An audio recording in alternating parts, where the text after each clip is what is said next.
భక్తివన్న ప్రేక్షకులకి శుభోదయం. శరన్నవరాత్రి మహోత్సవాలలో ఈరోజు 8వ రోజు, అష్టమ దివసం. 8వ రోజున శ్రీశైలంలో అమ్మవారు విశేషంగా మహాగౌరీ స్వరూపంలో అమ్మవారు ఉన్నారు. ఈ గౌరీమాత ఎలా ఉంటుంది అంటే కనుక అష్టమ దివసే గౌరీ అన్నారు. శ్వేతే వృషే సమారూఢ శ్వేతాంబరధరశుచి మహాగౌరీ సుబంధద్యాత్ మహాదేవ ప్రమోదద అన్నారు.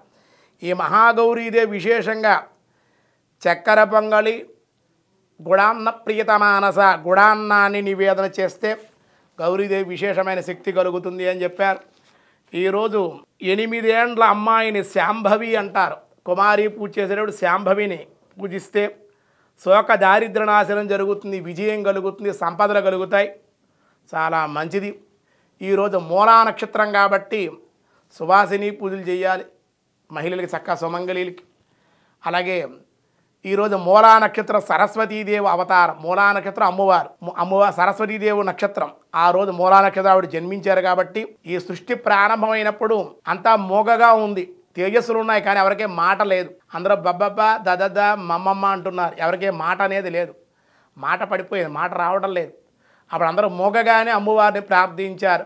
ప్రణో దేవే సరస్వతే వాజభిర్వాజనీవతి దీనామవిత్రయవతు. వాళ్ళు స్తుతించేసరికి సరస్వతీదేవి ఉద్భవించింది. శ్వేతమైనటువంటి స్వరూప శ్వేత వస్త్రంతో, జపమాలతోటి అమ్మవారు పుస్తకధారిణి అయి, వీణాధారిణి అయి, అభయధారిణి అయి, అంశవాహిని అయి, తెల్లటి కలువపూలు అంశ మీద కూర్చుని ఉంది ఆవిడ. ఆ అమ్మవారు రాగానే మళ్ళీ వీళ్ళు ప్రణోదేవే, ఆవిడ వాక్కు వచ్చింది కదా, మరి వాక్యం అని అడిగారు.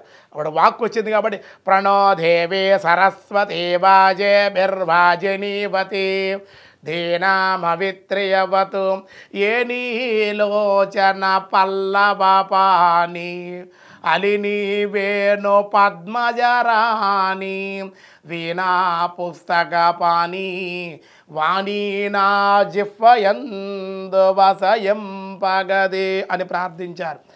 సరస్వతి నమస్తుభ్యం వరదే కామరూపిణి. అమ్మ నీకు నమస్కారం చేస్తున్నాను, సమస్తమైన వాంఛలు కూడా నెరవేరుస్తావు.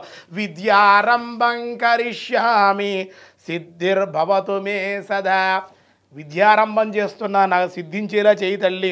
పద్మపత్ర విశాలాక్షి పద్మకేసర వర్ణిని నిత్యం పద్మాలయాం దేవీం సామాం పాతు సరస్వతి. తెల్లటి కలువపూలు వంటి కన్నులు కలిగి, తెల్లటి వస్త్రాన్ని ధరించి, తెల్లటి పద్మం మీద అంశవాహనం మీద కూర్చున్నట్టు ఓ వాగ్దేవి సరస్వతీమాత అనుగ్రహించు అన్నారు. మనకు మామూలుగా సరస్వతి అవతారం మూలా నక్షత్రం రోజున ఇవాళ నుంచే కూడా మూల పూజలు, త్రిరాత్రి వ్రతం అంటారు. ఇవాళ నవరాత్రులు చేయలేకపోయినా ఇవాళ నుంచైనా అమ్మవారి పూజ చేసుకుంటే చాలా మంచి. కుంకుమార్చనలు అవన్నీ. అలాగే సువాసిని పూజ తప్పనిసరిగా చేయాలి. రోజుకు ఒక ముత్తైదుకి 3 తమలపాకులు, 2 అరటిపండ్లు, 2 వక్కలు, చిల్లర డబ్బులు, ఒక వస్త్రం, ఏదైనా గాజులు కానీ పెట్టి ఒక రోజుకో ముత్తైదుకి బొట్టు పెడుతూ ఉండాలి. ఎవరైనా ఇస్తే మీరు కూడా పుచ్చుకోవాలి. మంగళతోరణాలు కట్టాలి, గడపకి పసుపు రాసుకోవాలి. ఇంట్లో మంగళకరంగా, శుభంగా, శాంతంగా, ప్రశాంతంగా ఉండాలి నవరాత్రుల్లో. అలాగే మనకు సరస్వతి అవతారాలు కూడా ఉన్నాయండి. ఇందాక శ్రీశైలం గురించి చెప్పుకున్నాం, మన విజయవాడ, అన్ని రాష్ట్రాల్లో గురించి చెప్పుకున్నాం. అయితే మనకి ఆదిశంకరాచార్యులు వారి పీఠాలైనటువంటి 4 పీఠాలు ఉన్నాయి మన దేశంలో. వాటిలో శృంగేరి అన్నమాట. ఆ శృంగేరిలో శారదాదేవి సరస్వతీదేవే కొలువు ఉంది. ఆవిడ అనుగ్రహంతో పీఠాధిపతులు ఎన్నికవుతారు కూడా ఆవిడే నిర్దేశిస్తుంది. అటువంటి శృంగేరిలో శారదాదేవి యొక్క అవతారాలు ఎలా ఉంటాయో చూడండి. సరస్వతీ మయాన్ దృష్ట్వా వీణా పుస్తకధారిణీ హంసవాహన సమాయుక్త విద్యాదానకరీ మమ. ప్రథమం భారతీ నామ, మొదటి రోజు భారతీదేవిగా ఆరాధిస్తారు, ఆ రూపంలో ఉంటారు అమ్మవారు. ద్వితీయంచ సరస్వతి, రెండో రోజు సరస్వతీదేవిగా ఆరాధిస్తారు. తృతీయం శారదాదేవి, మూడవ రోజు శారదాదేవిగా ఆరాధిస్తారు. చతుర్థం అంశవాహిని, అంశవాహనం మీద వీణ పట్టుకుని ఉంటుంది ఆవిడ. నాలుగవ రోజు ఆరాధన. పంచమం జగతీక్షాతి అనే పేరుతో. షష్టమం వాగేశ్వరి తదా వాగేశ్వరిగా వాగ్దేవిగా ఆరాధన అందుకుంటుంది. సప్తమం కౌమారి ప్రోక్త, కౌమారి అనే రూపంతో ఆరాధింపబడుతూ ఉంటుంది ఏడవ రోజు. అష్టమం బ్రహ్మచారిణి, ఎనిమిదవ రోజు బ్రహ్మచారి స్వరూపంగా. నవమం బుద్ధిదాత్రీచ, ఆఖరు తొమ్మిదవ రోజు బుద్ధిదాత్రి. దశమం వరరాయిని, వరాలిచ్చేటువంటి సరస్వతిగా వాగ్దేవిగా ఉంటుంది.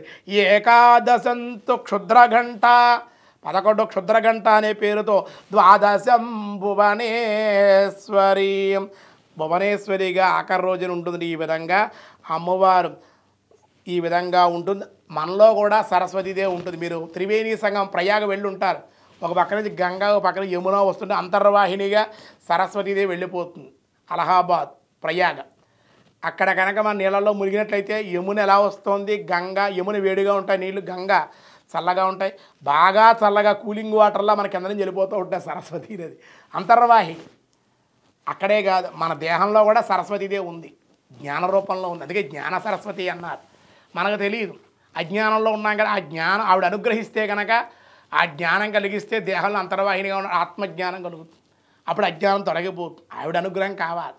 మనం మాట్లాడాలన్నా, పాడాలన్నా, రచించాలన్నా, సంగీత సాహిత్య కవిత్వాలయం ఏదో ప్రావీణ్యత కలగాలన్నా సరస్వతీదేవిని ఆరాధించాలి. చిన్నపిల్లల చేత ఎంతవరకు చదువు, ఆ దగ్గర నుంచి ఆ నుంచి క్ష వరకు చదివేవాడు, డిగ్రీ వరకు చదివేవాడు ఎవరైనా సరే సరస్వతీ పూజ చేయాలి. ఎన్నో సంస్థలు, ఎన్నో దేవాలయాలు వాళ్ళు పిల్లల్ని ప్రోత్సహించడం కోసం పుస్తకాలు ఇవ్వడం, వాళ్ళకి పెన్నలు ఇవ్వడం, బలపాలు, పలకలు ఇవన్నీ ఇవ్వడం జరుగుతుంది. వాళ్ళకి స్వీట్లు, ప్రసాదాలు, భోజనాలు కూడా ఏర్పాటు చేస్తున్నారు ఈ మధ్యన. చాలా సంతోషం. అలా చేయాలి, ప్రోత్సహించాలి. అలాగే చాలామంది ఆడవాళ్ళు, మగవాళ్ళు అడుగుతూ ఉంటారు, గురుగారు చదవలేకపోతున్నారు, రావడం లేదు, జ్ఞాపకం ఉండడం లేదు, మతిమరుపుగా ఉంది. అటువంటి వాళ్ళు కూడా సరస్వతీదేవిని ఆరాధిస్తే జ్ఞాపక శక్తి పెరుగుతుంది. మెమోరీ పవర్ మీ భాషలో చెప్పాలంటే పెరుగుతుందన్నమాట. అలాగే సంగీతం, సాహిత్యం, వాక్శక్తి, బాగా మాట్లాడగలుగుతారు.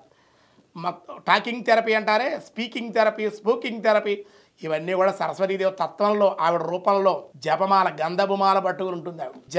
జపం చేయండి, తరించండి అని చెబుతూ ఉండదు చేత్తో.